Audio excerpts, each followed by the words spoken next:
கர்த்தருக்கு ஸ்தோத்திரம். மீண்டுமாய் ஒரு முறை இந்த பட்டுக்கோட்டை சகோதர சகோதரிகளோடு இணைந்து இந்த கர்த்தர் கொடுத்த நல்ல ஐக்கியத்துக்காக ஆண்டவருக்கு நான் நன்றி செலுத்துகிறேன். என்னுடைய வாழ்க்கையில் ஒரு 4 காரியங்களை குறித்து நான் உங்களோடு பேச விரும்புகிறேன். இதை ஒரு தேவ மனிதன், எளிமையாய் வாழ்ந்த ஒரு தேவ மனிதன் இந்த 4 காரியங்களை குறித்து என்னோடு சிலவற்றை நேரடியாக, சிலவற்றை அவருடைய கடிதம் மூலம், சிலவற்றை அவருடைய பிரசங்கத்தின் மூலம் அவர் தெரிவித்தார். அதை நான் என் வாழ்க்கையில் அபியாசப்படுத்தி வாழ்ந்து கொண்டிருக்கிறேன்.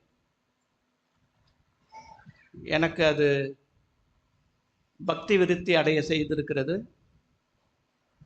உங்களுக்கும் அதே போல பக்தி விருத்தி அடைய செய்யும் என்று நான் நம்புகிறேன்.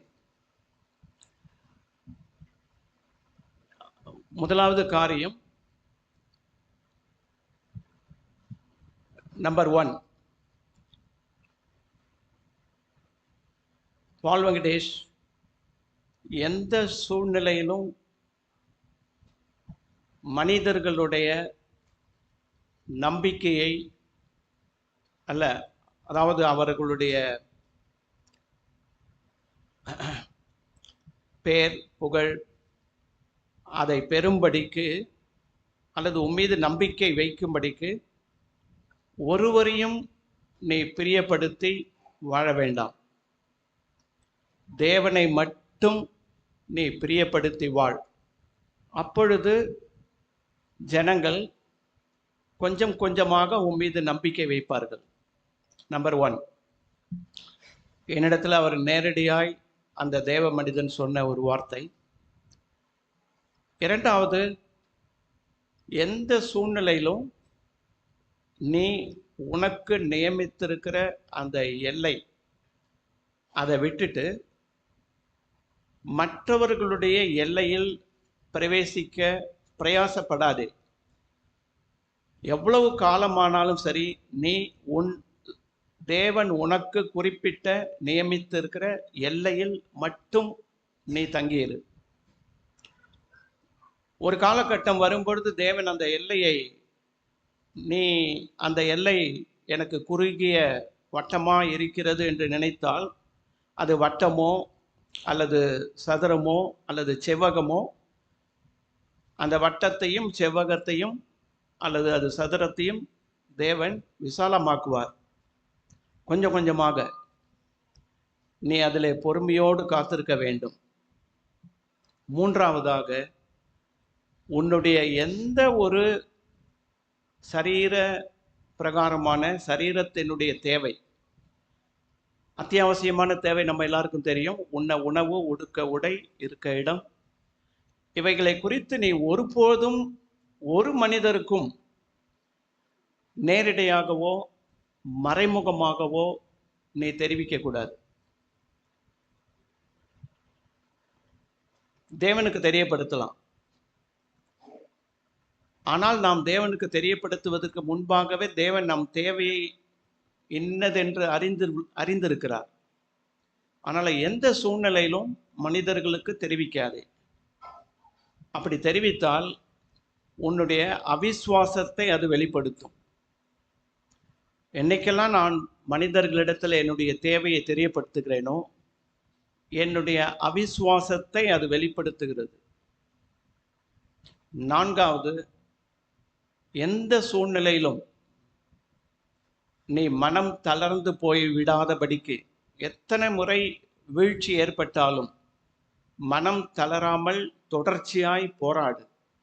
இந்த 4 காரியங்கள் எளிமையாய் வாழ்ந்த ஒரு தேவ மனிதன், ஆவிக்குரியவர் எனக்கு சொல்லி கற்றுக் கொடுத்ததை என் வாழ்க்கையில் நான் கடைபிடித்து அபியாசப்படுத்தி வருகிறேன்.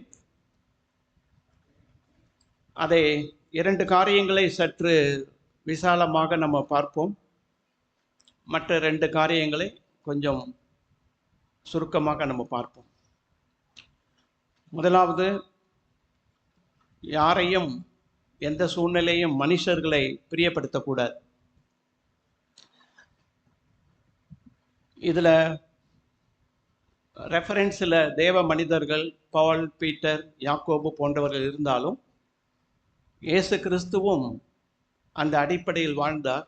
முதலாவது கலாத்தியருக்கு எழுதின பவுல் எழுதின கலாத்தியருக்கு எழுதின நிருபத்திலே 1வது அதிகாரம்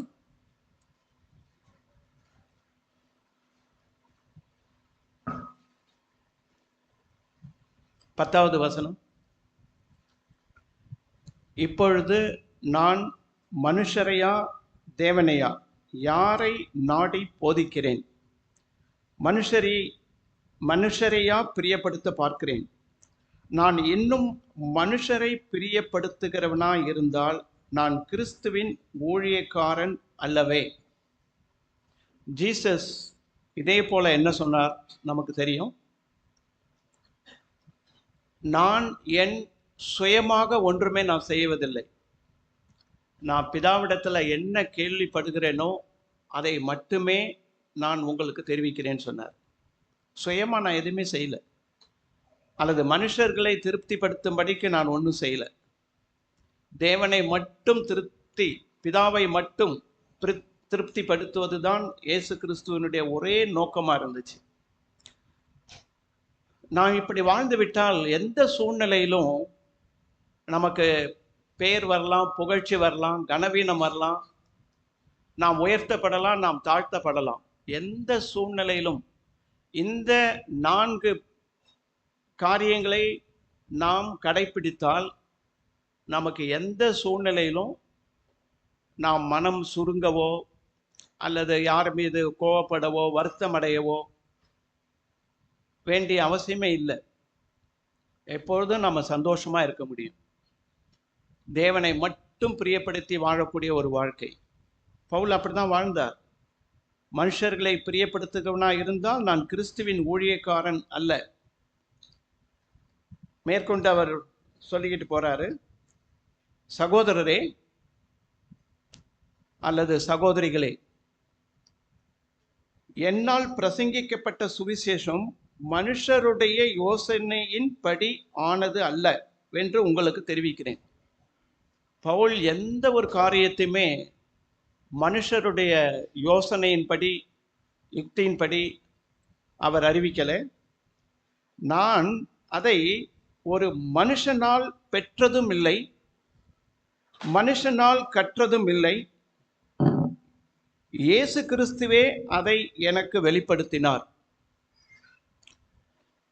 பவுல் இந்த காரியத்தை சொன்னதனுடைய அதனுடைய காரணம் என்ன அப்படின்னு சொல்லிட்டு நாம மேலே உள்ள வசனத்தை பார்த்தால்தான் ஏன் இதை சொல்றார் பவுல் அப்படின்னு நமக்கு புரிய வரும். 9வது வசனத்துல, முன் சொன்னது போல் மறுபடியும் சொல்லுகிறேன், நீங்கள் ஏற்றுக்கொண்ட சுவிசேஷத்தை அல்லாமல் வேறொரு சுவிசேஷத்தை ஒருவன் உங்களுக்கு பிரசங்கித்தால் அவன் சபிக்கப்பட்டவனாய் இருக்க கடவன். இது ஏன் முன் சொன்னது போல் மறுபடியும் அப்படின்னு சொன்னா, 8வது வசனத்துல ஏற்கனவே அதை சொல்லி இருக்கிறார். 8ல் பார்க்கும் பொழுது, நான் உங்களுக்கு பிரசங்கித்த சுவிசேஷத்தை அல்லாமல் நாங்களாவது வானத்தில் இருந்து வருகிற ஒரு தூதனாவது வேறொரு சுவிசேஷத்தை உங்களுக்கு பிரசங்கித்தால் அவன் சபிக்கப்பட்டவனா இருக்க கடவன். அதே தான் ரிப்பீட் பண்றாரு 9ல். அப்போ இதுல நம்ம 2 வார்த்தைகளை அவர் ரிப்பீட் பண்ணி சொல்லுகிற என்னவென்றால், அதாவது வேறொரு சுவிசேஷம். இதை கலாத்தி சபைக்கு அவர் சொல்றார், கலாத்தியா சபைக்கு. இதே காரியத்தை நம்ம ஒரே ஒரு பேப்பர் முன்னாடி ஃப்ரண்ட் பேஜில் இப்படி திருப்பிக்கிட்டா 2 கொரிந்தியர் 11வது அதிகாரத்தில் கொரிந்தியர் சபைக்கும் இதே காரியத்தை அவர் சொல்லுகிறார். 4 முதல்ல படிப்போம், அப்புறம் நாம் 3க்கு போவோம். எப்படி எனில், உங்களிடத்தில் வருகிறவன் நாங்கள் பிரசங்கியாத வேறொரு இயேசுவை பிரசங்கித்தானால், நீங்கள் பெற்றிராத வேறொரு ஆவியையும் நீங்கள் ஏற்றுக்கொள்ளாத வேறொரு சுவிசேஷத்தையும் அப்படின்னு சொல்றார். அப்போ வேறொரு இயேசு இருக்குது, வேறொரு பிரசங்கம் இருக்கு, வேறொரு ஆவி இருக்கு, வேறொரு சுவிசேஷம் இருக்கு. இதே தான் கலாத்தியா சபைக்கும் அவர் ரிப்பீட் பண்றாரு. அப்போ வேறொரு சுவிசேஷம் உண்டா? பவுல் கலாத்திய சபைக்கு சொன்னது மாதிரி, நான் உங்களுக்கு சொல்லுகிறதை ஒரு மனுஷனால் கற்றதும் இல்லை, அல்லது மனுஷனால் கேட்டதும் இல்லை, இயேசு கிறிஸ்துவே அதை வெளிப்படுத்தினார் அப்படின்னு அவ்வளோ போல்டா அவர் அதை சொல்லுகிறார் என்றால் பாருங்க, அவர் என்ன இயேசுவிடத்தில் கற்றாரோ கேட்டாரோ அதை அவர் தெரிவிக்கிறார். 1 யோவானில் பார்க்கும்போது, நாங்கள் பார்த்ததும் நாங்கள் கேட்டதும் எங்கள் கைகளினால் நாங்கள் தொட்டதுமாய் இருக்கிற அவரை உங்களுக்கு நாங்கள் அப்படின்னு சொல்றார். ஸோ எவ்வளவு அவங்க க்ளோஸா இருந்திருப்பார்கள் என்றால், அதை ருசித்த அவர்கள் மற்றவர்களுக்கு அதையே அறிவிப்பார்கள் அல்லது தெரிவிப்பார்கள். இப்போ இதுக்கான சில காரணம் ஒன்றுது. எதனால் பவுல் கொரிந்து சபைக்கும் இதையே சொல்றாருன்னாக்கா, இப்போ மேலே உள்ள வசனத்துக்கு போவோம். ஆகிலும் சர்ப்பமானது தன்னுடைய தந்திரத்தினாலே ஏவாளை வஞ்சித்தது போல உங்கள் மனதும் கிறிஸ்துவை பற்றிய உண்மையினின்று விலகும்படி கெடுக்கப்படுமோ வென்று பயந்திருக்கிறேன் சொல்றாரு. அதுக்கப்புறம் தான் சொல்றாரு, வேறொரு சுவிசேஷம், வேறொரு இயேசு, வேறொரு ஆவி அப்படின்னு சொல்றாரு. அப்போ வேறொரு சுவிசேஷம், வேறொரு இயேசு, அதை தான் இப்போ இந்த உலகம் எங்கும் பிரசங்கிக்கப்படுது. மேலே உள்ள வசனத்தை நம்ம பலமுறை வாசித்திருக்கலாம். உங்கள் மனது கிறிஸ்துவை பற்றிய உண்மையினின்று விலகும்படி கெடுக்கப்படுமோ என்று பயந்திருக்கிறேன். ஆங்கிலத்தில் அது எப்படி இருக்கு அப்படின்னாக்கா, பவுல் பயப்படுகிறார், உங்களுடைய மனது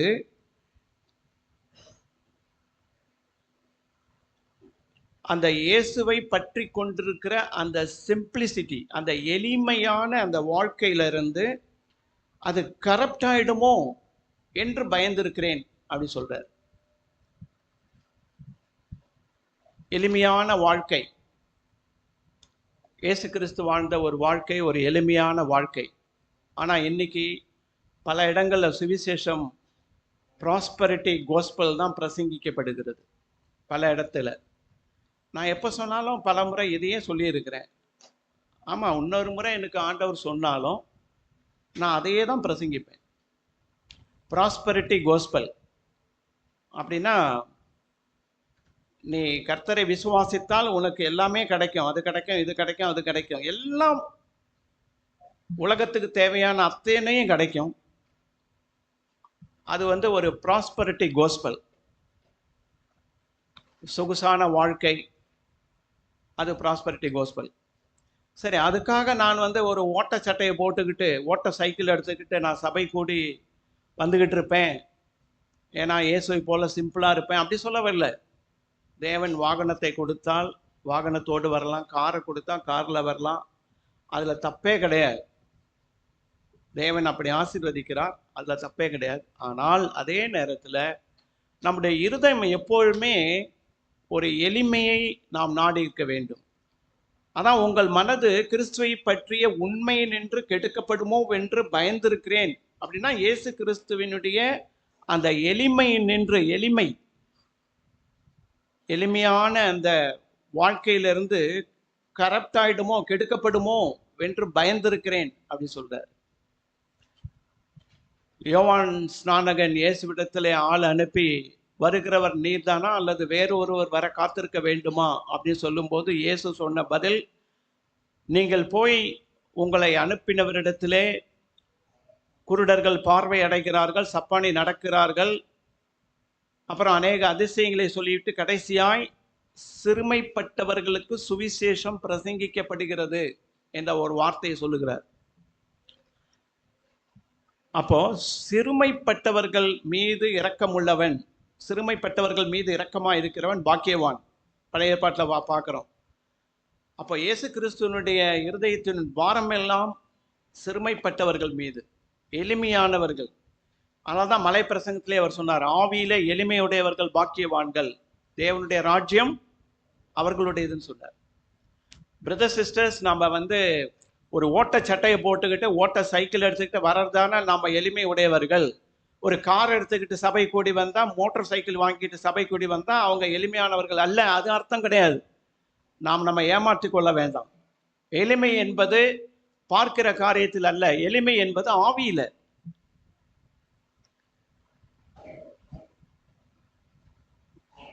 எனவே தேவன் நம்ம எப்படியும் வைத்திருப்பார். யோசேப்பை போல நல்ல எகிப்திலே மாட மாளிகையிலே அரண்மனையில வைத்திருப்பார். மோசேயை போல வனாந்தரத்திலே வைத்திருப்பார். ஆனால் காரியம் அதல்ல, ஆவியிலே எளிமை இருக்கிறதா? யோசேப்பினுடைய ஆவியில எளிமையா இருந்தார். மோசேயினுடைய ஆவியில அதே எளிமை உடையவராக இருந்தார். கூடார வாழ்க்கை, வனாந்தர வாழ்க்கை.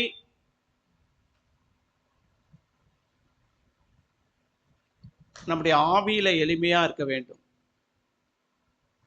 அதைத்தான் நம்ம பார்க்கிறோம். அதை பவுல் பிரசங்கித்தா அங்க கலாத்திய சபைக்கு சொன்னது போல, நாம யாரை நான் பிரியப்படுத்தும்படி பேசுகிறேன், மனுஷனையா? நான் இன்னும் மனுஷர்களை பிரியப்படுத்தும்படி பேசினால் நான் கிறிஸ்துவனுடைய ஊழியக்காரன் அல்ல அப்படின்ட்டார் பவுல். எந்த சூழ்நிலையிலும் சரி, வாழ்வானாலும் தாழ்வானாலும், எந்த சூழ்நிலையிலும் அவர் மனிதர்களை திருப்திப்படுத்தும்படிக்கு, பிரியப்படுத்தும்படிக்கு அவர் ஒன்றையும் செய்யல. அவருடைய எண்ணம் எல்லாம், அவருடைய சிந்தை எல்லாம், அவருடைய குறிக்கோள் எல்லாம் கிறிஸ்துவை பிரியப்படுத்தணும். அது ஒன்றுதான் இருந்துச்சு அவருடைய வாழ்க்கையில, நம்முடைய வாழ்க்கையிலும். ஆனால் அவர் அது எளிமையின் சுவிசேஷம், எளிமையான சுவிசேஷம். எனவே நானும் கூட எந்த சூழ்நிலையிலும் நாம எளிமையான ஒரு அந்த வாழ்க்கை, அதுல இருந்து நம்முடைய ஆவியில எளிமை, அதுல இருந்து நம்ம மாறுபற்றவே கூடாது.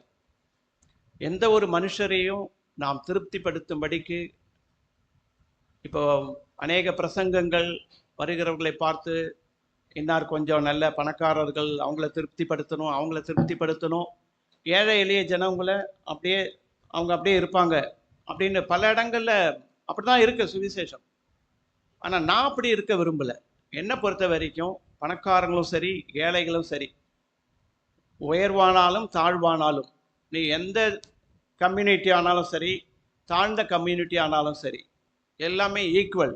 ஜீசஸ் அப்படிதான் ஒரே ஈக்குவலா பார்த்தார் அனைவருமே. நமக்கு அந்த சிந்தை இருக்கிறதா? கிறிஸ்துவிலிருந்து அதே சிந்தை உங்களுக்குள்ளும் இருக்க கடவது. அதான் ஆவியில எளிமை என்பது. கிறிஸ்து அப்படிதான் பார்த்தார். அவர் காணிக்கை பெட்டி ஓரமாக இருந்துகிட்டு அங்கேயும் பார்க்கிறாரு. பெரிய செல்வந்தர்கள் காணிக்கை போடுவதையும் பார்த்தார், ஏழை எளியவர்கள் காணிக்கை போடுவதையும் பார்த்தார். ஆனால் அவர் யாரை மெச்சிக்கொண்டார் அப்படி என்று பார்த்தால், ஒரு ஏழை விதவை தன்னுடைய ஜீவனுக்கு உண்டாயிருந்ததிலிருந்து 2 பணத்தை தான் போட்டாள். அங்க ஒரு செல்வந்தன் போட்டதை பார்க்கலும் இது ஒரு 100 மடங்கு அல்லது 50 மடங்கு குறைவா இருக்கலாம். ஆனால் இயேசு என்ன சொன்னார்? அவள் எல்லாரை காட்டிலும் அதிகமாய் காணிக்கை போட்டாள். பாருங்க, நம்முடைய எண்ணெல்லாம் எப்படி இருக்கு. இன்னைக்கு வேற ஒரு இடத்துல நம்ம ஒரு பிரசங்கத்தை கேட்டா அவங்க என்ன சொல்லுவாங்க? அவங்க பேரை அனௌன்ஸ் பண்ணி இன்னார் இத்தனை 1000 ரூபாய் காணிக்கையாக சபைக்கு வழங்குகிறார்கள். அது வேறொரு சுவிசேஷம். அப்ப அங்க ஒருத்தவங்க உட்கார்ந்துட்டு இருப்பாங்க, 5 ரூபாய் போட்டவங்க. அவங்க மனசு நொந்து அந்த எண்ணத்தோடவே வெளியே போவாங்க. என்னடா நான் ரொம்ப கொஞ்சமா போட்டணும் அப்படின்னு. அதான் வேற ஒரு சுவிசேஷம். அவங்க பிரசங்கிக்கிற இயேசு வேறொரு இயேசு, அவங்களுடைய ஆவி வேறொரு ஆவி, வேறொரு பிரசங்கம் இல்லை, வேறொரு ஆவி இல்லை, வேறொரு இயேசு இல்லை.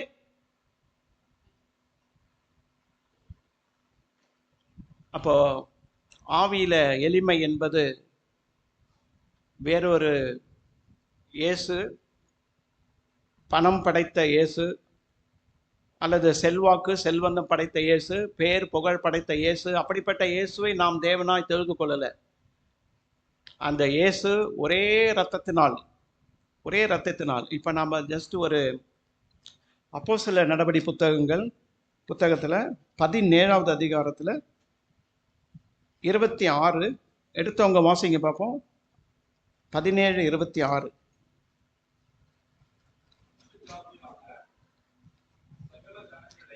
சகல ஜனங்களை ஒரே இரத்தத்தினால் தோன்ற பண்ணி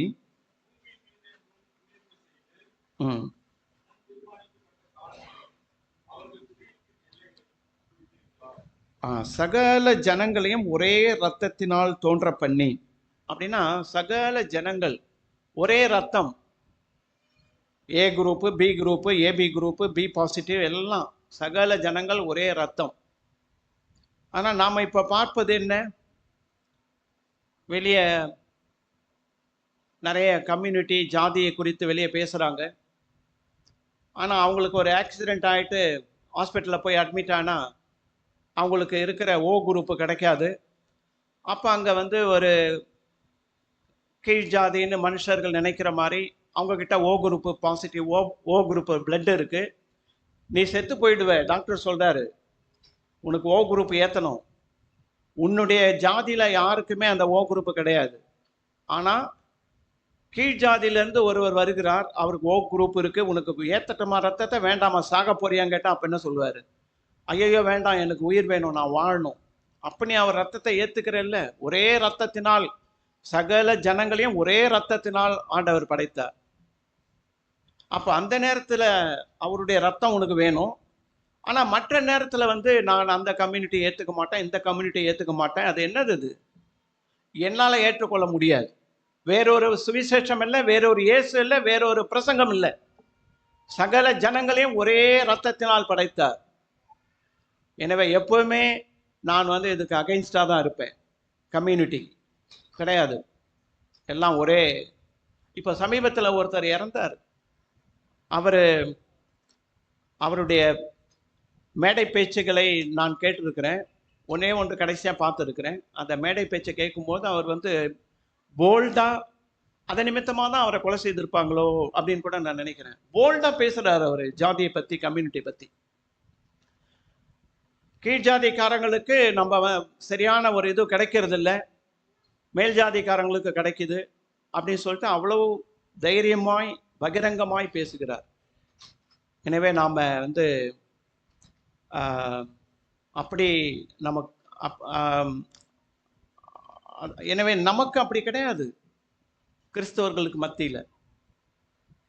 எனவே இது என்னுடைய ஒரு காரியமாக இருக்கிறது என்றால் நான் அதை மிகவும் பவுல் சொன்னது போலவே வேறொரு சுவிசேஷம் இல்லை, அந்த வேறொரு சுவிசேஷத்தை பிரசங்கித்தால் அவன் சபிக்கப்பட்டவனாக இருக்க கடவுன் அப்படின்னு சொல்லிட்டு அவர் சொல்றார். எனவே அடுத்த ஒரு காரியத்தை குறித்து நான் உங்களோடு பகிர்ந்து கொள்ள விரும்புகிறேன். ரெண்டாவது நம்முடைய எல்லை, அதாவது நம்முடைய பவுண்ட்ரி. அந்த நமக்கு என்ன பவுண்டரியை, எல்லையை கர்த்தர் நியமித்திருக்கிறாரோ அந்த பவுண்டரிக்குள்ள நாம் அடங்கி இருக்க வேண்டும். ஒருவேளை தேவன் அந்த பவுண்டரியை அவர் விசாலமாக்க விரும்பினால் அவர் விசாலமாக்குவார். நான் சில பேரை பார்த்துருக்கிறேன், சில எல்டர்ஸுங்க வேறொரு இடத்துக்கு போயிட்டு அவங்கள விட வயதில் அவர்கள் குறைவாக இருப்பாங்க. ஆனாலும் அவர்கள் என்ன சொல்கிறாங்களோ அதை கேட்டு அப்படியே நடப்பாங்க. அவங்க வயதுலேயும் மூத்தவங்க, ஸ்பிரிச்சுவல்லையும் மூத்தவர்களாக இருந்தாலும், பிரதர் உங்கள் சபையில் நீங்கள் என்ன சொல்கிறீங்களோ நாங்கள் அதை, நீ தான் இந்த சபைக்கு நீங்கள் தான் எல்டர், நீங்கள் என்ன சொல்கிறீங்களோ அதை கேட்டு நான் நடப்பேன் அப்படின்னு என்னிடத்தில் சொன்ன எத்தனையோ மூத்த சகோதரர்களை பார்த்துருக்கேன். அவர்கள்லாம் எப்படி இருக்காங்கன்னா அவங்களுடைய பவுண்டரியில் அடங்கி இருக்கிறார்கள். அதாவது அவங்களுக்கு கர்த்தர் நியமித்த அந்த வட்டத்திலே அவர்கள் அடங்கி இருக்கிறார்கள். அது எனக்கு ரொம்ப பிடிச்சிருக்கு.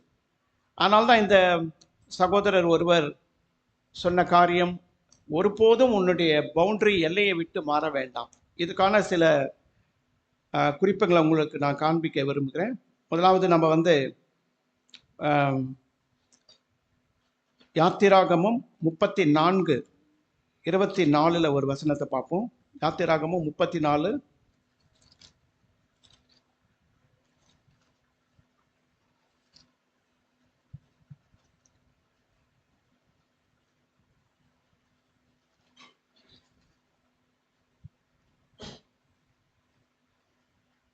எடுத்தவங்க வாசிங்க.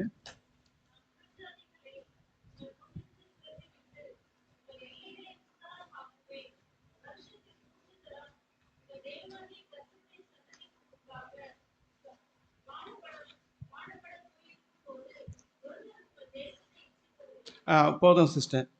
இதில் வந்து நம்ம பார்க்குறோம், ஆண்டவர் செய்யக்கூடியவர், நான் அப்படின்னு சொல்லி பார்க்குறோம். கர்த்தர் அவர் செய்வார். என்னன்னாக்கா, அதாவது உங்கள் எல்லைகளை விஸ்தாரமாக்குவேன் அப்படின்றாரு. நான் என்னுடைய எல்லையில் நான் அடங்கி இருக்கும் பொழுது என் எல்லையை தேவன் விஸ்தாரமாக்குவார். நானே என்னுடைய எல்லையை விஸ்தாரமாக்கி கொள்ளக்கூடாது. எனவே இங்கே ஆண்டவருடைய வார்த்தை, நான் விஸ்தாரமாக்குவேன் உன் எல்லையை அப்படின்னு சொல்லியிருக்காரு. அடுத்து உபாகமம் 32:8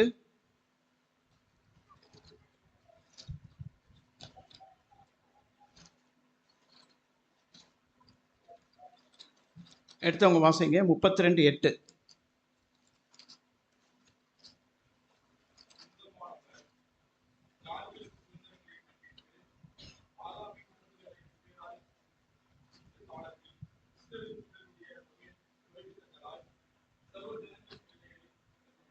இங்கே நம்ம பார்க்குறோம், சர்வ ஜனங்களின் எல்லையை திட்டம் பண்ணினார். அப்போ எல்லா ஜனங்களுக்கும் அவங்களுடைய எல்லையை தேவன் திட்டம் பண்ணுகிறார். இன்னைக்கு நிறைய எல்லை பிரச்சனை நடக்கும் கிராமத்தில். நம்ம ஒரு இடம் வாங்கினா என்ன செய்வாங்க, கவர்மெண்ட் வந்து அந்த எல்லையை நமக்கு அளந்து கொடுக்குது. உனக்கு ஓகே 2400 ஸ்கொயர் ஃபீட்டா, ஓகே கிழக்குலேருந்து மேற்கே, மேற்குலேருந்து வடக்கே, வடக்குலேருந்து தெற்கே அப்படின்னு சொல்லிட்டு எல்லையை குறித்து அந்த இடத்துல ஒரு கல்லை போட்டு அந்த எல்லையை முன்குறிக்கிறாங்க, திட்டம் பண்ணுறாங்க. அந்த எல்லை கல்லை யாருமே மாற்றக்கூடாது. அந்த பூர்வீக எல்லைக்குறியை மாற்றாதிருப்பாயாகன்னு ஒரு கட்டளை இருக்கு. ஆனால் ஜனங்க தங்களுக்கு இடத்தை விஸ்தாரமாக்கும்படிக்கு தாங்களாகவே அந்த எல்லை கல்லை கொஞ்சம் கொஞ்சமாக நகர்த்தி தன்னுடைய இடத்தை விஸ்தாரமாக்கி கொள்வாங்க. ஆனால் அது தவறு. கர்த்தருக்கு முன்பாக அது வந்து அக்கிரமம், அநியாயம். எனவே நான் விஸ்தாரமாக்குவேன் அப்படின்னு சொல்றாரு. அடுத்ததான் நம்ம இன்னொரு வசனத்தை பார்ப்போம். சங்கீதம் 74:17. சங்கீதம் 74:17.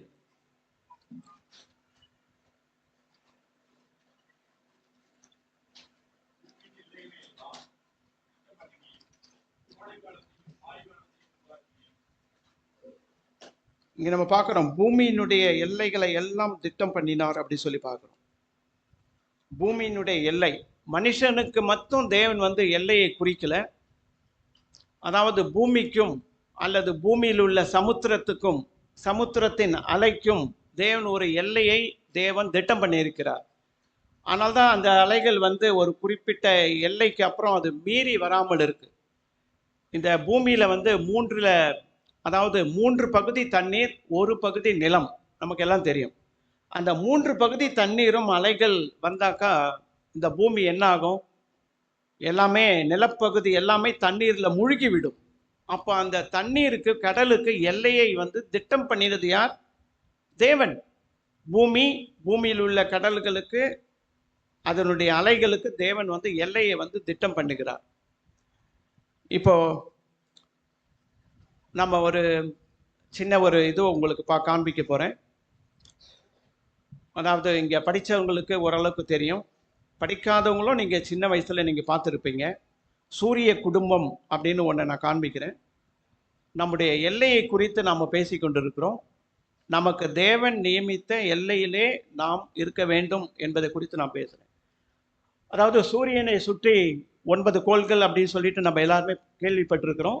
அதில் முதலாவது இருப்பது என்ன அப்படின்னாக்கா மெர்க்குரி, அது வந்து புதன், அதுதான் மெர்க்குரின்னு சொல்லுவாங்க. இரண்டாவது வந்து வீனஸ், மூன்றாவதாக தான் பூமி இருக்கு. பூமி சூரியனில் இருந்து ஏறக்குறைய ஒரு 152.07 மில்லியன் கிலோமீட்டர் தூரத்தில் இந்த பூமி தன்னுடைய அச்சிலே சுழன்று கொண்டிருக்கிறது. சப்போஸ் அந்த பூமி இப்போ நினைக்குது என்னுடைய எல்லை,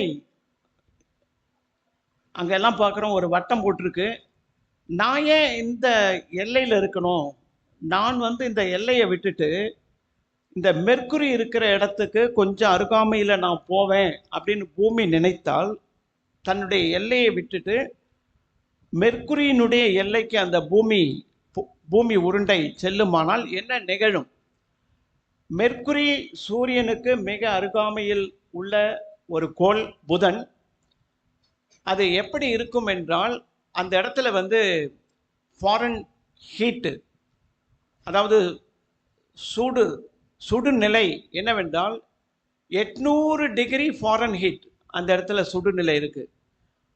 அப்போ அந்த மெர்க்குரி என்கிற அந்த புதன் கோள் எப்படி இருக்கும் என்றால் ஏறக்குறைய ஒரு பாதரசத்தினுடைய உருகு நிலை போல காணப்படும், லிக்விட்.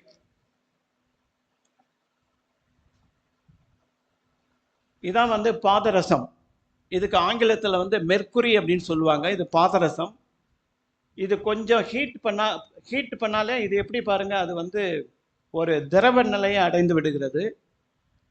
இப்போ சூரியனுக்கு மிக அருகாமையில் உள்ள அந்த மெர்க்குரி என்கிற அந்த புதன் என்கிற அந்த கோள் இப்படிப்பட்ட நிலையில தான் அது இருக்கு.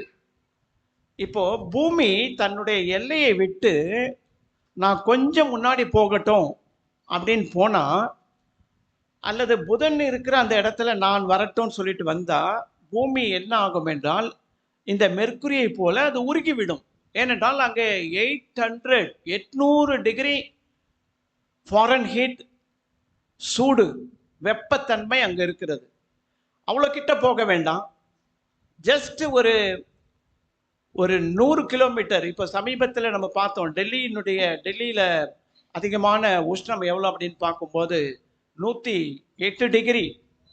அதுவும் இந்த வருஷத்தில் தான், போன எந்த வருஷத்துலையும் அப்படி கிடையாது கடந்த ஆண்டுகளில். இந்த ஆண்டு பூமியில் வந்து உள்ள உஷ்ணம் கொஞ்சம் கூடியிருக்கு. இப்போ அது கொஞ்சம் நான் அருகாமையில் போவேன் சூரியனுக்கு அப்படின்னு சொல்லிட்டு தன் எல்லையை விட்டுட்டு கொஞ்சம் அருகாமையில் வந்தால் என்ன ஆகிடும்னாக்கா அங்கே சாம்பல் ஆகிடும், பூமியே சாம்பல் ஆகிடும், உருகி போயிடும். அது தன்னுடைய எல்லையில் இருக்கிறதுனால்தான் அங்கே சம்மர் வின்டர் மாறி மாறி வருது. ஒருவேளை அது தன்னுடைய எல்லையை மாறி வேறொரு எல்லைக்கு போகுமானால் அங்கே வந்து அங்கே வின்டர் இருக்காது, அங்கே சம்மர் இருக்கும். அது மட்டும் இல்லாமல் அது முற்றிலுமாய் உருகி போய்விடும். எனவே நான் எவ்வளோ நடுக்கத்தோடு என்னுடைய எல்லையில் இருக்கணும். என் எல்லையை நான் ஒருபோதும் கொஞ்சம் கூட நான் போயிடக்கூடாது. மனைவிக்குன்னு ஒரு எல்லை இருக்குது, அவங்க புருஷனுடைய எல்லைக்கு வந்துடக்கூடாது. அதே மாதிரி புருஷனுக்குன்னு ஒரு எல்லை இருக்குது, அவங்களும் மனைவியினுடைய எல்லைக்கு போயிடக்கூடாது. பிள்ளைகளுக்குன்னு ஒரு எல்லை இருக்குது, நீங்கள் பெற்றோருடைய எல்லைக்கு நீங்கள் வந்துடக்கூடாது. அதே மாதிரி சபையில் மூப்பருக்கும் ஒரு எல்லை இருக்குது. அதனால் அவருடைய எல்லைக்கு நம்ம போயிட்டு, சபையில் ஏன் இப்படி நடக்குது, சபையில் ஏன் அவங்கள வந்து இத்தனை வருஷமாக அவங்க சபையில் இருக்காங்க, அவங்கள வந்து ஏன் எல்டராக்க மாட்டுறாங்க, சபையில் அந்த பிரதர் நல்லா பாட்டு பாடுறாரு அவரை ஏன் பாட விட மாட்டேன்றாங்க, அப்பெல்லாம் நம்ம எல்லையை மீறி மூப்பருடைய எல்லைக்கு நம்ம போயிடக்கூடாது. மூப்பர் எப்படிப்பட்டவராக இருந்தாலும் சரி, அவருக்கு நாம் அடங்கி நம்முடைய எல்லையில் இருக்கணும். மூப்பருடைய எல்லைக்கு நம்ம போயிடக்கூடாது.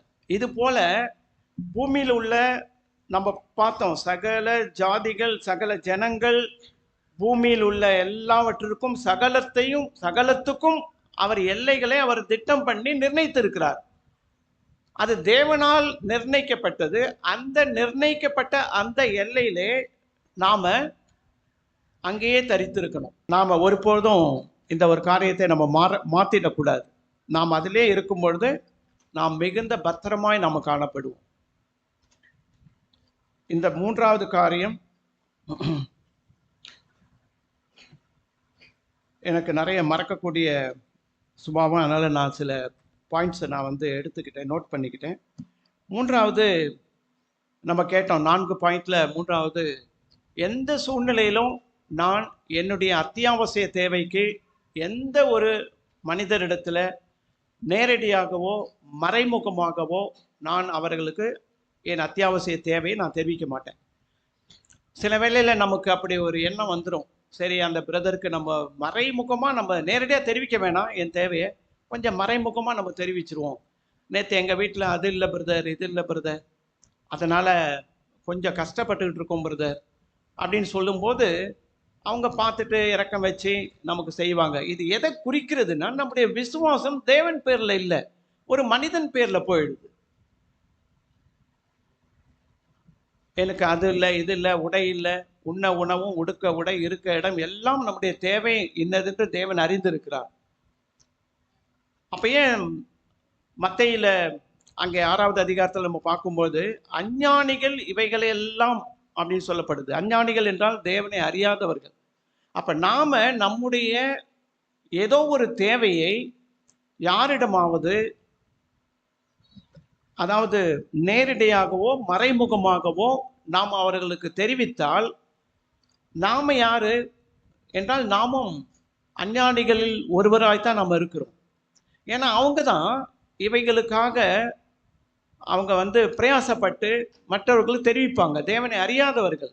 ஆனால் நாம தேவனை அறிந்தவர்கள், தேவனை விசுவாசிக்கிறவர்கள், நம் வாயினுடைய வார்த்தை பிறப்பதற்கு முன்பாகவே நம்முடைய தேவை இன்னதென்று தேவன் அறிந்திருக்கிறார். எனவே நம்ம தேவனுக்கு மட்டும் நம்ம காரியத்தை தெரிவிக்கலாம். எப்படிப்பட்ட காரியமா இருந்தாலும் சரி, எப்படிப்பட்ட தேவையா இருந்தாலும் சரி, ஆண்டவருக்கு தெரிவிப்பதில் எந்த விதமான குற்றமும் கிடையாது. ஆண்டவருக்கு தெரிவிக்கலாம். ஆனால் மனுஷங்க கிட்ட மட்டும் நம்ம தெரிவிக்கக்கூடாது. அது எப்பேற்பட்ட மனுஷனாக இருந்தாலும் சரி, அவங்க கிட்ட போயிடக்கூடாது. 4வது ஒரு காரியம் என்னவென்றால், நாம் எந்த சூழ்நிலையிலும் நமக்கு ஒரு வீழ்ச்சி அல்லது ஒரு தோல்வி ஏற்பட்டால் நாம் மனம் தளர்ந்து நம்ம பின்வாங்கி போய்விடவே கூடாது. இப்போ உங்களுக்கு ஒரு சின்ன வீடியோ ஒன்று காமிக்கிறேன், நீங்கள் பாருங்கள்.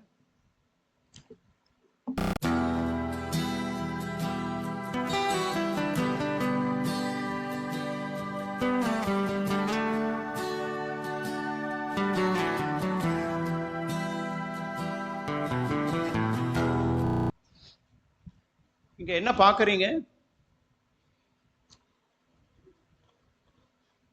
ஏதாவது தெரியுதா அதில் உங்களுக்கு? மீன் என்ன செய்யுதுன்னு சொல்லுங்க. அதை கொஞ்சம் பெருசாக்க முடியாது.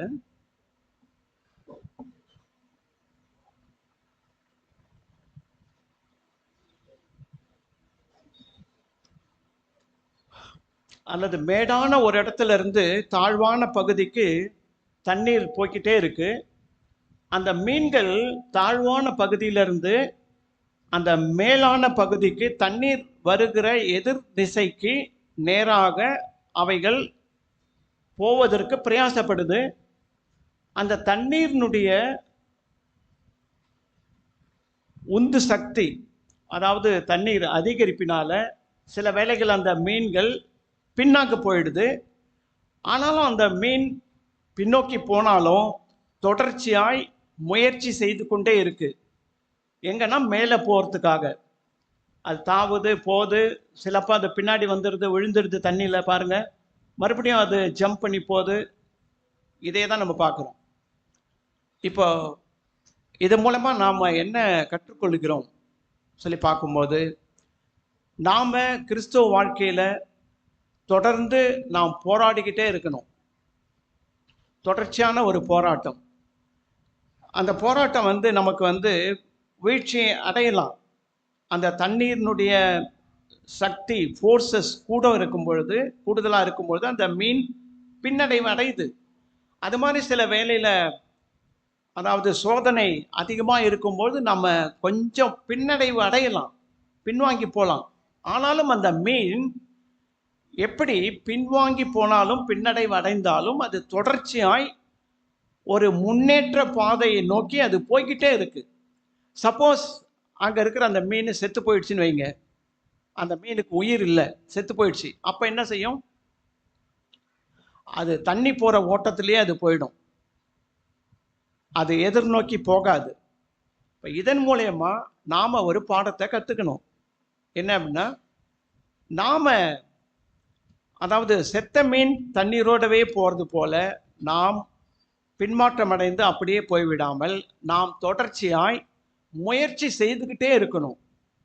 ஜீவனுள்ள தேவனுடைய ஆவி நமக்குள்ள இருக்கு. நாம் செத்தவர்கள் அல்ல, ஜீவனுள்ள தேவனுடைய ஆவி நமக்குள்ள இருக்கிறதுனால நாம் தொடர்ச்சியாய் முயற்சி செய்துக்கிட்டே இருப்பேன். எது வரைக்கும்?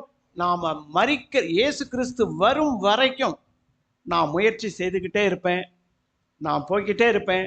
சில வேளைகளில் அந்த வாட்டருடைய தண்ணீருடைய ஃபோர்ஸ் என்னை பின்னடைவு அடைய செய்யும். ஆனாலும் நான் என் முயற்சியை கைவிட மாட்டேன். நான் தொடர்ந்து நான் போய்கிட்டே இருப்பேன், முன்னேறிக்கிட்டே இருப்பேன். நான் கொஞ்சம் வருவேன், ஆனால் மறுபடியும் முன்னாடி போவேன். தண்ணி ஃபோர்ஸ்னால பின்னடைவு அடைவேன், மறுபடியும் நான் முன்னாடி போவேன். போய் ஒரு நாள் என்னுடைய டெஸ்டினேஷனை நான் அடைவேன். நான் அடைந்தாயிற்று என்று நான் சொல்லலை, ஆனாலும் நான் பின்னானவைகளை மறந்து, என்னுடைய பின்மாற்றத்தை மறந்து, என்னுடைய பின்னடைவுகளை நான் மறந்து நான் சோர்ந்து போய் அங்கே இருக்க மாட்டேன். முன்னானவைகளையே நாடி எனக்கு நியமித்திருக்கிற ஓட்டத்திலே நான் தொடர்ந்து ஓடுவேன். தேவ மனுஷனாகிய பவுல் அப்படிதான் சொல்றார். எனவே நம்முடைய சறுக்கல்கள், பின்னடைவுகள், வீழ்ச்சிகள், அவைகளை குறித்தே நாம் சிந்தித்து கொண்டிருக்க கூடாது. ஆனால் அதே நேரத்தில் ஒவ்வொரு நாளும் நாம் போராடிக்கிட்டே இருக்கணும். நல்ல போராட்டத்தை, ஒரு நாள் வரும், நான் பவுலை போல சொல்லலாம், நல்ல போராட்டத்தை போராடினேன், என் ஓட்டத்தை முடித்தேன், இது முதல் நீதியின் கிரீடம் எனக்கு வைக்கப்பட்டிருக்கிறது, எனக்கு மட்டுமல்ல அப்படின்னு சொல்லிட்டு இன்னொன்று சொல்றாரு. என்னது? என்னை போலவே போராட்டத்தை போராடி என்னை போலவே பின்னடைவு அடைந்தாலும் பவுலுக்கு ஏதாவது ஒரு சர்க்கிள்கள் ஏற்பட்டிருக்கா? ஆமாம், அவரும் நம்மை போல பாடுள்ள மனுஷன்தான். அவருக்கும் சில சர்க்கிள்கள் ஏற்பட்டிருக்கு. என்னன்னாக்கா, ஒரு பிரதான ஆசாரியனை பார்த்துட்டு, வெள்ளை அடிக்கப்பட்ட சோரே, கர்த்தர் உன்னை கன்னத்தில் அறைவார், இப்படியெல்லாம் சொல்லி பேசிடுறாரு. துடுக்குன்னு எதனா வார்த்தை பேசிடுவாரு. அது அவருக்கு ஏற்பட்ட ஒரு சர்க்கிள், ஒரு பின்னடைவு. ஆனால் அதுலேயும் இல்லை, அந்த மீன் எப்படி பின்னடைவு அடைந்ததோ அதே வேகத்தில் அது ஜஸ்ட் கொஞ்சம் முன்னடைவும் போகுது. உடனே அவர் சொல்றார், பிரதான ஆசாரியர், எனக்கு தெரியாத, இது மாதிரி உன்னுடைய ஜனத்தினுடைய அதிபதியை தீது வையாயாக என்று சொல்லப்பட்டிருக்கிறதேன்னு சொல்லிட்டு உடனே முன்னாடி போவார். இம்மிடியட்டாக அவர் ரிப்பெண்ட் ஆகிடுவார், இம்மிடியட்டாக சாரி கேட்டுவார், இம்மிடியட்டாக முன்னாடி போவார். அதே மாதிரி தான் நம்முடைய வாழ்க்கையிலும் எந்த ஒரு தொய்வு ஏற்பட்டாலும், எந்த ஒரு பின்னடைவு ஏற்பட்டாலும் உடனடியாக ஆண்டவரிடத்தில் அதை நாம் கன்ஃபஸ் பண்ணிட்டு இம்மிடியட்டாக நம்ம ஆண்டவரை நோக்கி போயிடணும். அதிலேயே உட்கார்ந்துட்டு இருக்கக்கூடாது. எனவே இந்த 4 காரியங்களை மீண்டுமா ஒரு முறை உங்களுக்கு நான் ரிமைண்ட் பண்ணி சொல்ல வருகிறேன். அதாவது, 1, எந்த ஒரு மனிதரையும் பிரியப்படுத்தும்படி நான் வாழக்கூடாது, ஆனால் தேவனை மட்டும் நான் பிரியப்படுத்தும்படி வாழணும்.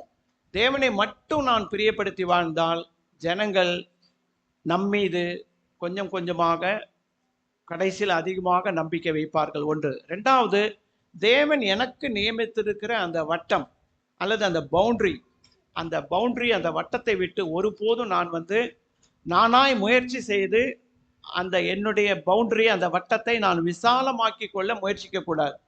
நம்ம நல்ல ஒரு இதோ பார்த்தோம் இமேஜை, பூமி, புதன், மெர்க்குரி. அந்த பூமி தன்னுடைய வட்டத்தை விட்டுட்டு அது மெர்க்குரி இருக்கிற வட்டத்துக்கு வந்தால் என்ன ஆகிவிடும் என்றால் அது உருகி போயிடும். எனவே நம்முடைய எல்லைகள் தேவன் நமக்கு நியமித்திருக்கிறதை நாம் ஒருபோதும் அந்த எல்லையை நாம் விட்டுட்டு மற்றொரு எல்லைக்கு நாம் போய்விடக்கூடாது. உங்களுக்கு தெரியுமா, ஜீசஸ் ஒரு சபைக்கு அவர் எழுதும்போது சொல்லிக்கிறார், நான் நினைக்கிறேன் லவோதிக்கேயா சபையாக இருக்குன்னு நினைக்கிறேன். அந்த சபைக்கு அவர் என்ன சொல்கிறாருன்னா, அவர் ரொம்ப ஜென்டில்மேன். நான் வாசற்படியில் நின்று கதவை தட்டுகிறேன், ஒருவன் என் சத்தத்தை கேட்டு கதவை திறந்தால் நான் உள்ளே சென்று அவனோடு போஜனம் பண்ணுவேன் அப்படின்னு சொல்றாரு. அப்போ ஜீசஸ் எவ்வளோ ஒரு ஜென்டில்மேன் என்றால், அவரால் ஸ்தாபிக்கப்பட்ட சபை அது நாம சொல்லலாம், இல்லை அப்போஸ்தலர்கள் ஸ்தாபித்தாங்கன்னா ஓகே. அப்போ அந்த சபைக்கு, ஒவ்வொரு சபைக்கும் தலை யாரு? நமக்கு எழுதப்பட்டபடி ஜீசஸ், கிறிஸ்து தான் தலை. அப்போ கிறிஸ்து அந்த சபைக்கு தலை. அந்த தலையானவர் அங்கே வருகிறார், அந்த கேட்டுக்கு வெளியே நிற்கிறார், அந்த கதவை தட்டுகிறார். அவர் தன்னுடைய எல்லையை அவர் மீறவே இல்லை. மீறி இந்த இந்த இதுக்கு நான் தான் தலை, எனவே எனக்கு அதிகாரம் இருக்கு, நான் உள்ள சர்வசாதாரணமாக போயிடுவேன், நான் உள்ளே போயிட்டு என்ன வேணாலும் செய்வேன் என் இஷ்டத்துக்கு அப்படின்னு அவர் தன் எல்லையை மீறல. அவர் வாசற்படியில் நிற்கிறார், கதவை தட்டுகிறார். அதன் மூலயமா நம்ம அதை தான் பார்த்து தெரிஞ்சுக்கிறோம். எனவே நம்முடைய பவுண்டரியை நாம் ஒருபோதும் மாறக்கூடாது, மீறக்கூடாது. அது நமக்கு ஆபத்தை விளைவிக்கும். உன் எல்லைக்குள்ளே சமாதானமும் சந்தோஷமும் இருக்கும் அப்படின்னு இருக்கு. அநேகமாக அது சங்கீதத்தினுடைய வார்த்தையாக தான் இருக்கும். அப்போ அந்த எல்லையிலே நான் தரித்திருக்கும் பொழுது எனக்கு என்ன உண்டாயிருக்கும்னா, அங்கே ஒரு சமாதானம், பீஸ் இருக்கும், சமாதானம் இருக்கும். அந்த எல்லையிலே நான் தரித்திருக்கும் போது அங்கே எனக்கு ஒரு சந்தோஷம் இருக்கும். அப்போ எனக்கு சில வேளைகளை என்னுடைய சமாதானத்தையும் என்னுடைய சந்தோஷத்தையும் நான் இழப்பதற்கு என்ன காரணம் என்றால், நான் என் எல்லையில இல்லை. அதான் காரணம். நான் அந்த எல்லையை மீறும் பொழுது தான் என் சமாதானத்தை இழக்கிறேன், என் எல்லையை மீறும் பொழுது என் சந்தோஷத்தை இழக்குகிறேன். ஏன்னா தேவனுடைய வார்த்தை சொல்லுது, உன் எல்லைக்குள்ளே சமாதானமும் சந்தோஷமும் இருக்கும். அப்போ என் எல்லையை விட்டு நான் மீறி வேறொருவருடைய எல்லைக்கு போகும் பொழுது, பவுண்டரிக்கு போகும்போது எனக்கு இழப்பு யாருக்கு? அவங்களுக்கு இல்லை, எனக்கு சமாதானம் குறைஞ்சிரும், எனக்கு சந்தோஷம் குறைஞ்சிரும். அப்போ எனக்கு சமாதானமும் சந்தோஷமும் இருக்க வேண்டும் என்றால் நான் என் எல்லைக்குள்ளே இருக்க வேண்டும். மூன்றாவதாக பார்த்தோம். மூன்றாவது நம்ம பார்த்தோம், அதாவது என்னுடைய எந்த விதமான அத்தியாவசிய தேவைக்கும் எந்த ஒரு மனிதரிடத்திலும் என் தேவையை குறித்து நான் அவர்களுக்கு நேரடியாகவோ மறைமுகமாகவோ என் தேவையை நான் அவர்களுக்கு தெரிவிக்க மாட்டேன். கடைசியாக நான்காவது நம்ம பார்த்தோம், அதாவது நான்காவது பாயிண்ட்,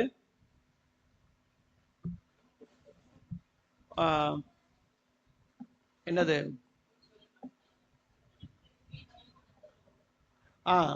பின்னடைவு. எனக்கு எந்த சூழ்நிலையிலும் நான் எனக்கு பின்னடைவு ஏற்படலாம்.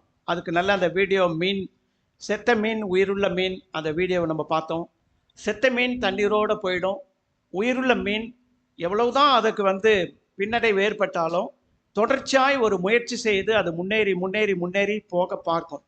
அது மாதிரி என்னுடைய வாழ்க்கையில் 1000 முறை வீழ்ச்சி அடைந்தாலும், நீதிமான் 7 முறை வீழ்ந்தாலும் அவன் திரும்ப எழுந்திருப்பான். 1000 முறை வீழ்ச்சி, 1001வது முறை வீழ்ச்சி, 1000 முறை வீழ்ச்சி அடைஞ்சிட்டேன், அவ்வளோதான், எனக்கு சோர்ந்து போயிட்டேன், எனக்கு எந்த நம்பிக்கையும் கிடையாது அப்படின்னு யாருமே சொல்ல முடியாது. செத்து போன மீன் தான் தண்ணீரோடு போயிடும். ஆனால் ஜீவனுள்ள தேவனுடைய ஆவியை பெற்ற நமக்கு எந்த சூழ்நிலையிலும் நாம் நினைக்க வேண்டாம். நாம் தொடர்ச்சியாய் ஜீசஸ் வரும் வரைக்கும் எனக்கு எதிர்ப்பு இருக்க தான் செய்யும், சோதனை இருக்க தான் செய்யும். அதே நேரத்தில் ஜீசஸ் வரும் வரைக்கும் அந்த சோதனையை நான் எதிர்த்து இந்த மீனை போல நான் முன்னேற்ற பாதையில் போய்கொண்டு தான் இருக்க முடியும். இந்த 4 காரியத்தை தான் அந்த தேவ மனிதர் எனக்கு கற்றுக் கொடுத்தார். இந்த 4 காரியத்தை தான் நான் என்னுடைய வாழ்க்கையில் இந்நாள் வரைக்கும் நான் அபியாசப்படுத்தி வருகிறேன். அது எனக்கு நல்ல ஆறுதலாக இருக்குது. எவ்வளோ நல்ல சந்தோஷம், சமாதானம் பாருங்கள். என் எல்லையில் நான் இருந்தால், மற்றவங்களுடைய எல்லையில் போகாமல் இருந்தால் அங்கே சமாதானம் இருக்குது, அங்கே சந்தோஷம் இருக்குது. எனவே எத்தனை முறை வீழ்ச்சி அடைந்தாலும் நான் உயிருள்ள மீனை போல நான் முன்னேறி போகணும். இப்படி நான் இருந்து விட்டால் தேவன் நிச்சயமாய் நம்மோட இருந்து நம்ம ஒவ்வொருக்கும் உதவி செய்வாராக. சின்ன ப்ரேயர் பண்ணிட்டு நான் க்ளோஸ் பண்ணுறேன். பரிசுத்த பிதாவே, உம்மை நன்றியோடு துதிக்கிறோம். நீர் கற்றுக் கொடுத்த இந்த 4 காரியங்களில் நாங்களும் நிலைத்திருக்க எங்கள் ஒவ்வொருவருக்கும் அனுக்கிரகம் செய்யும். இயேசு கிறிஸ்து நாமத்தில் கேட்கிறோம் பிதாவே, ஆமென்.